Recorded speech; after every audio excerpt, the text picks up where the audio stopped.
اے پیغمبر میری طرف سے لوگوں کو کہہ دو کہ اے میرے بندو جنہوں نے اپنی جانوں پر زیادتی کی ہے اللہ کی رحمت سے نا امید نہ ہونا، اللہ تو سب گناہوں کو بخش دیتا ہے، بے شک وہی تو ہے بڑا بخشنے والا بڑا مہربان۔ اور اس سے پہلے کہ تم پر عذاب آ واقع ہو اپنے پروردگار کی طرف رجوع کرو اور اس کے فرما بردار ہو جاؤ، ورنہ بعد میں تم کو مدد نہیں ملے گی۔ اور اس سے پہلے کہ تم پر ناگہاں عذاب آ جائے اور تم کو خبر بھی نہ ہو اس نہایت اچھی کتاب کی جو تمہارے پروردگار کی طرف سے تمہاری جانب نازل ہوئی ہے پیروی کرو۔ ایسا نہ ہو کہ اس وقت کوئی شخص کہنے لگے کہ ہائے اس کوتاہی پر افسوس ہے جو میں نے اللہ کا حق ماننے میں کی اور میں تو ہنسی ہی کرتا رہا، یا یہ کہنے لگے کہ اگر اللہ مجھ کو ہدایت دیتا تو میں بھی پرہیزگاروں میں ہوتا، یا جب عذاب دیکھ لے تو کہنے لگے کہ اگر مجھے پھر ایک دفعہ دنیا میں جانا ہو تو میں نیکوکاروں میں ہو جاؤں۔ اگلا سوال ہے، میں نے اپنی زندگی میں بہت شرک کیا ہے لیکن الحمدللہ اب توبہ کر چکا ہوں، لیکن اس کے باوجود یہی فکر دامن گیر رہتی ہے کہ شرک تو ناقابل معافی گناہ ہے، معلوم نہیں کہ میری توبہ قبول ہوگی بھی یا نہیں، مجھے بتائیں میں کیا کروں۔ آپ سب سے پہلے تو اس طرح کے خیالات سے توبہ کریں جو آپ کر رہے ہیں، ٹھیک ہے۔ اس کی وجہ یہ ہے کہ سورہ التوبہ کی آیت نمبر 70 میں اللہ تعالیٰ نے فرمایا کہ جو شخص توبہ کر لے سچے دل کے ساتھ، اور اس سے پہلے بڑے بڑے گناہوں کا ذکر ہوا ہے، ان میں سے ایک شرک بھی ہے، بلکہ اب یہ کریٹیکل سوال ہے تو میں یہ آیت پڑھ کے بھی بتا دیتا ہوں۔ پارہ نمبر 19 کے اندر جا کے سورہ الفرقان کی آیت نمبر ہے یہ 70۔ اعوذ باللہ من الشیطان الرجیم، بسم اللہ الرحمن الرحیم۔ ہاں جی یہ آ گیا، والذین لا يدعون مع اللہ الہا آخر، یعنی اللہ تعالیٰ اہل ایمان کی نشانی بتا رہا ہے کہ وہ ایسے لوگ ہیں کہ وہ اللہ کے ساتھ کسی اور کو الہ کے طور پر نہیں پکارتے، ولا یقتلون النفس التي حرم اللہ الا بالحق، اور کسی جان کو ناحق قتل نہیں کرتے۔ ہاں بفتوی شریعت والا معاملہ علیحدہ ہے، یعنی قتل کے بدلے قتل، وہ بھی گورنمنٹ کا جوڈیشری کا کام ہے، آپ نے خود نہیں کرنا۔ ولا یزنون، نہ زنا کرتے ہیں۔ ومن یفعل ذلک یلقى اثاما، جو کوئی یہ 3 گناہ کرے گا ان قریب ان کا عذاب چکھ لے گا۔ کون سے 3 بڑے گناہ گنوائے گئے ہیں؟ نمبر 1 اللہ کے ساتھ شرک، نمبر 2 قتل ناحق، اور نمبر 3 زنا۔ حتیٰ کہ بخاری مسلم میں ایک حدیث ہے کہ نبی علیہ السلام سے جب بڑے بڑے گناہوں کے بارے میں پوچھا گیا نا تو آپ نے یہی 3 گناہ گنوائے اور پھر آپ نے کہا قرآن پڑھ کے دیکھو، یعنی نبی علیہ السلام بھی اپنی بات کی دلیل میں قرآن پیش کرتے تھے، ماشاء اللہ تعالی۔ والذین لا يدعون مع اللہ الہا آخر ولا يقتلون النفس التي حرم اللہ الا بالحق ولا يزنون ومن يفعل ذلك يلقى اثاما يضاعف له العذاب يوم القیامة ويخلد فيه مہانا، جو یہ 3 گناہ کرے گا اس کے لیے عذاب دگنا کر دیا جائے گا قیامت میں، اور وہ ذلیل و خوار کر کے آگ میں یعنی جھونکا جائے گا۔ الا من تاب، ہاں اگر کوئی ان گناہوں سے توبہ کر لے۔ کون سے؟ نمبر 1 شرک، نمبر 2 قتل ناحق، اور نمبر 3 زنا۔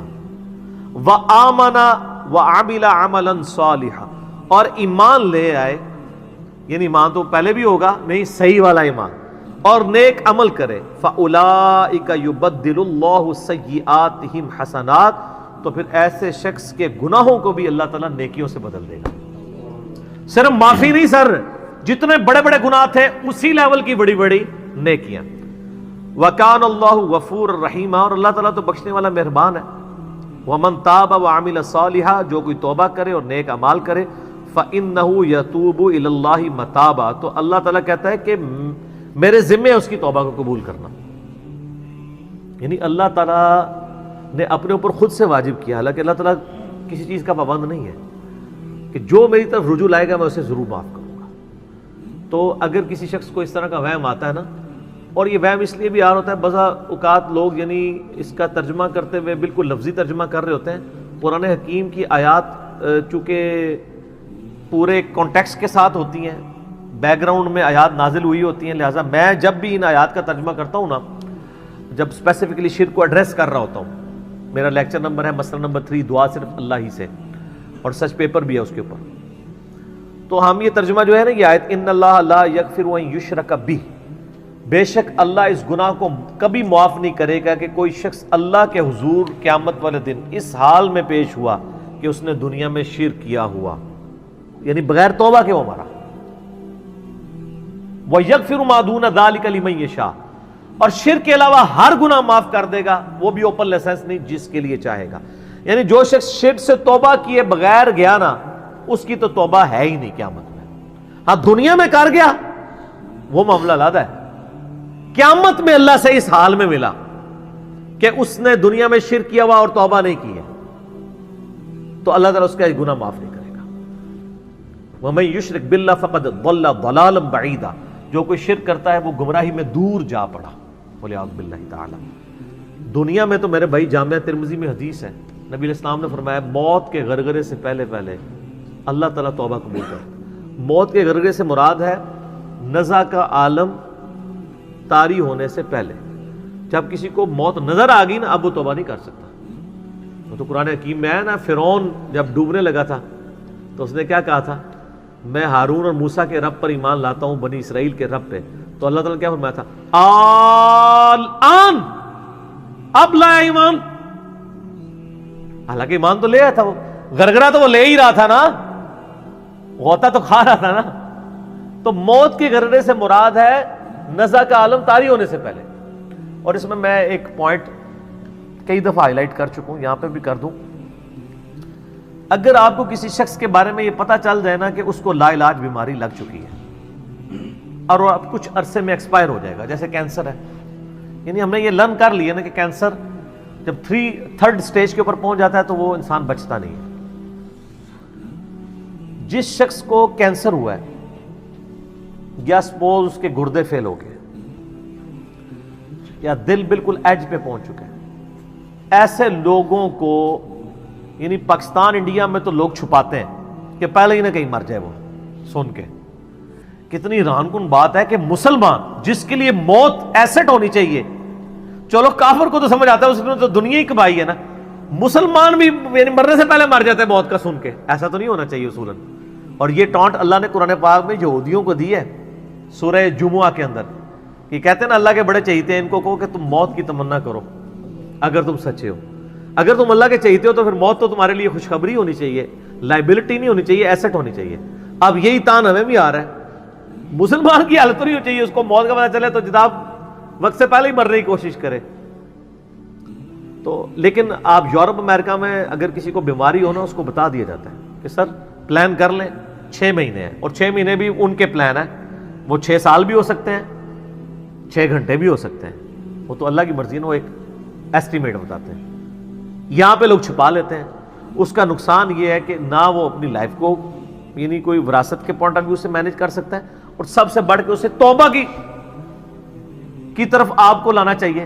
میں تو کہتا ہوں جی کسی کو کینسر ہو گیا ہے، ابھی اس میں موت کا غرغرہ نہیں آیا، کوئی کینسر ہوا ہے نا، پتہ نہیں کب مرنا ہے، ٹھیک ہے نا، نزع کا عالم بھی نہیں ہے، اس کو سب سے پہلے بتائیں کہ بھئی تمہیں لا علاج بیماری ہے، تمہاری ڈیتھ کسی بھی وقت ہو سکتی ہے، اللہ کی طرف رجوع لاؤ۔ سر اس نے پوری زندگی بھی عیاشی کی تھی نا، وہ اپنی آخرت مینج کر سکتا ہے، وہ تو خیر کر سکتا ہے، ہمیں بھی اپنی آخرت مینج کرنی چاہیے روزانہ۔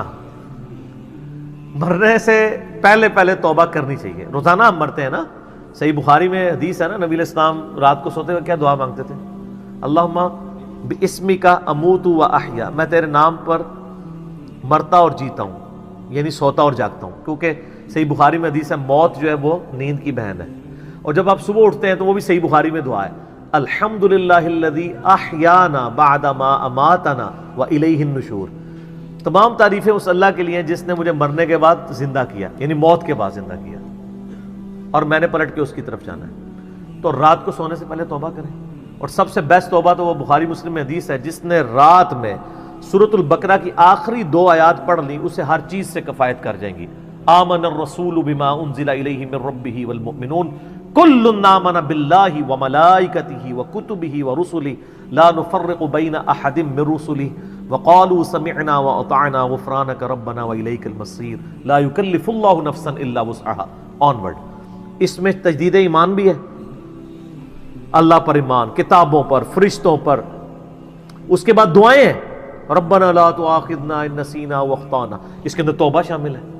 سب سے بیسٹ تجدید ایمان جو ہے سورہ بقرہ کی آخری 2 آیات ہے، اور یہ ہمارے وظیفے میں ہم نے بلو کارڈ کے اوپر بھی لکھا ہے کہ نبی علیہ السلام نے فرمایا، اور یہ حدیث بخاری مسلم دونوں میں، جو شخص رات کو سونے سے پہلے سورۃ البقرہ کی آخری 2 آیات پڑھ لے، اس میں جو کچھ اللہ سے مانگا ہے وہ اس کو دے دیا جائے گا، یہ بھی الفاظ ہے۔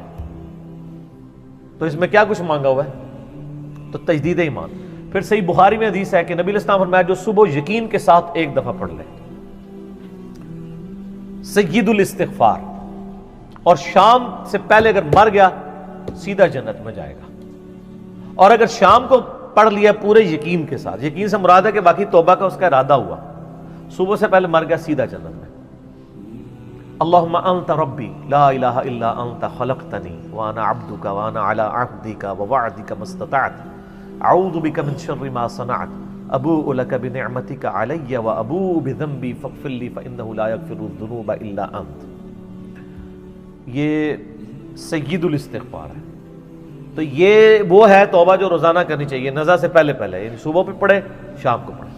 بلکہ مسند البزار میں صحیح سند کے ساتھ ہے کہ نبی صلی اللہ علیہ وآلہ وسلم ہر فرض نماز کے بعد بھی سید الاستغفار پڑھتے تھے، ہر فرض نماز کے بعد۔ ایک تو ہم پڑھتے ہیں نا اللہ اکبر استغفر اللہ استغفر اللہ استغفر اللہ اللہم انت السلام منک السلام تبارکت یا ذا الجلال والاکرام۔ اس کے بعد آپ سید الاستغفار آیت الکرسی بھی پڑھیں، آیت الکرسی کے بارے میں بھی آیا ہے سنن نسائی الکبریٰ کے اندر صحیح سند کے ساتھ، ہم نے گرین کارڈ میں ڈالا ہے کہ جو شخص آیت الکرسی فرض نماز کے فوراً بعد پڑھے گا مرتے ہی جنت میں جائے گا۔ لیکن نماز پڑھے گا، خالی آیت الکرسی نہیں، نماز کے فوراً بعد، تو نماز بھی اس کو پڑھنا چاہیے۔ تو اس طرح یعنی تجدید ایمان والا یہ معاملہ بھی کرنا چاہیے، اور یہ وہم ہی نہیں بننا چاہیے کہ اللہ تعالیٰ معاف نہیں کرے گا۔ صحیح بخاری اور مسلم دونوں میں حدیث ہے کہ میں اپنے بندے کے گمان کے قریب ہوں، جو بندہ میرے لیے گمان کرتا ہے میں ویسا ہوں اس کے لیے۔ جو شخص یہ کہتا ہے اللہ مجھے معاف نہیں کرے گا تو اس کو واقعی اللہ معاف نہیں کرے گا، اور جو کہے گا کہ اللہ تعالیٰ مجھے معاف کر دے گا اسے اللہ معاف کر دے گا۔ تو انشاءاللہ تعالیٰ یہ کبھی ایسا نہیں کرنا چاہیے اللہ تعالیٰ سے نا امیدی والا معاملہ۔ آپ اپنے رب کے وعدوں پر، نبی صلی اللہ علیہ وسلم کے وعدوں پر یقین رکھیں کہ جس شخص نے سچے دل سے توبہ کی ہے اس کی نہ صرف توبہ قبول ہوگی سورۃ الفرقان آیت نمبر 70 کے تحت، بلکہ اس کے گناہوں کو بھی نیکیوں سے بدل دیا جائے گا۔ تو اللہ تعالیٰ رجوع لانے والوں کو پسند فرماتا ہے، بار بار رجوع لاتے رہنا چاہیے، اللہ تعالیٰ سے اپنے آپ کو آزاد نہیں کرنا چاہیے۔ نیکی کی ہو یا نہ کی ہو، گناہ کیا ہو یا نہیں کیا، یہ علیحدہ سے بات ہے۔ نبی علیہ السلام سے بڑھ کر کون نیک ہو سکتا ہے؟ صحیح بخاری میں حدیث ہے کہ میں بھی روزانہ 70 سے زیادہ دفعہ اپنے رب کی طرف استغفار لے کے آتا ہوں، استغفر اللہ و اتوب الیہ، نبی علیہ السلام۔ اور یہ 70 کا عدد آپ نے کثرت کے لیے بولا ہے۔ عربی میں 70 کا مطلب 70 ڈیجٹ نہیں ہوتا، 70 کا مطلب 1000 دفعہ بھی ہو سکتا ہے، 10,000 دفعہ بھی ہو سکتا ہے، 100 دفعہ بھی ہو سکتا ہے، کثرت کے لیے بولا جاتا ہے۔ تو استغفار تو بندے کی ضرورت ہے، یہ اللہ سے ایک نیکی ہے، اور ہر چیز کے ساتھ استغفار اٹیچ ہے۔ آپ دیکھیں کہ محفل سے اٹھنے کی جو دعا ہے اس میں استغفار ہے، سبحانک اللہم و بحمدک اشہد ان لا الہ الا انت استغفرک و اتوب الیک، سنن نسائی میں حدیث ہے۔ پھر سنن نسائی الکبریٰ میں حدیث ہے کہ نبی علیہ السلام وضو کے بعد بھی یہ دعا پڑھتے تھے، سبحانک اللہم و بحمدک اشہد ان لا الہ الا انت استغفرک و اتوب الیک، اور فرمایا یہ پڑھ لو تو یہ اللہ تعالیٰ قیامت کے دن تک کے لیے اس کو سنبھال کے رکھ دے گا، تمہیں اس کے عوض نیکیاں ملیں گی۔ ٹھیک ہے نا؟ تو رجوع اللہ، استغفار، ہر وقت اللہ کی طرف رجوع لاتے رہنا۔